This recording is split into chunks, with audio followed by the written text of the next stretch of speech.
ตูเผยนั่งอยู่ปลายสารไกวอุลานให้เสียงอ้อยเอียงเลิกไปลมมันก็เลยพัดใจนึกหนาวเลยลุกมากองมาแกงพอลุกไปก็เลยไปเหยียบเอาแองลมลงทางแข้งตายกูตายกูเดือนดวงงามลอยแวววับอยู่บนท้องฟ้าดาราลอยนภาในคืนวันเพ็ญลอยนภาในคืนวันเพ็ญ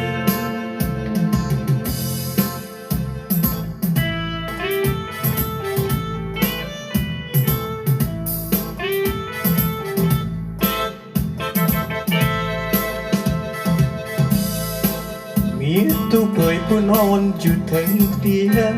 พอได้ยินเสียงก็เลยลุกออกมาดูตกกระใจนึกว่าเป็นคนลึกลับคว้าเอาไม้ขับมับเอาลักบอกกุกะกูจอบเข้าไปพอเลี้ยวเห็นหน้าพุ่มผู้จดเข้าไปส่องดูเอาลักบอกกูกะแม่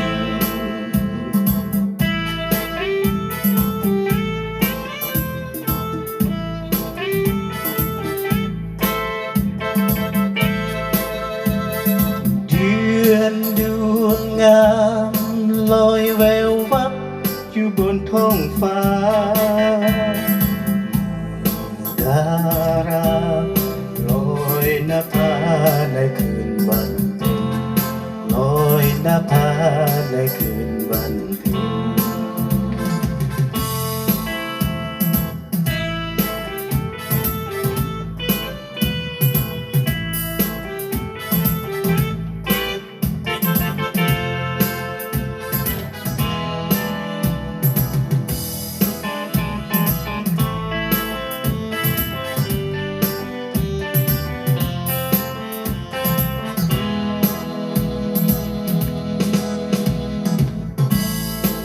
ส่วนตูเผยผู้กำลังอ่อนแห้ง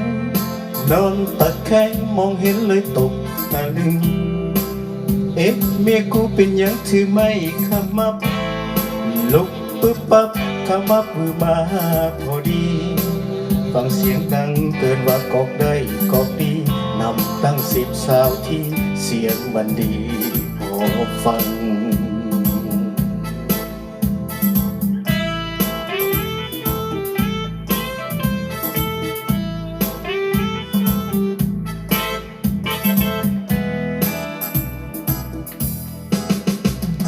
เดือนดวงงามลอยแวววับอยู่บนท้องฟ้าดา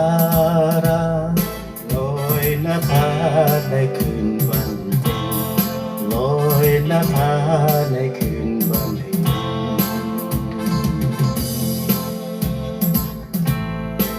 พอสิ้นหลบเลยพลิกเอาศพมาดูเอาตายผัวกูสู้ขึ้นมาลุกนั่ง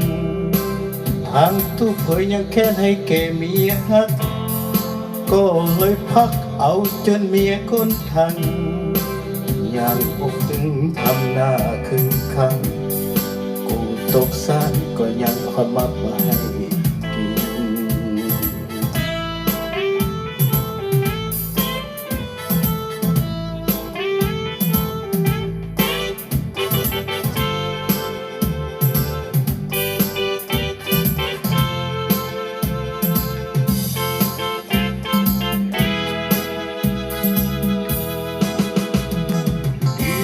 นดวงงาม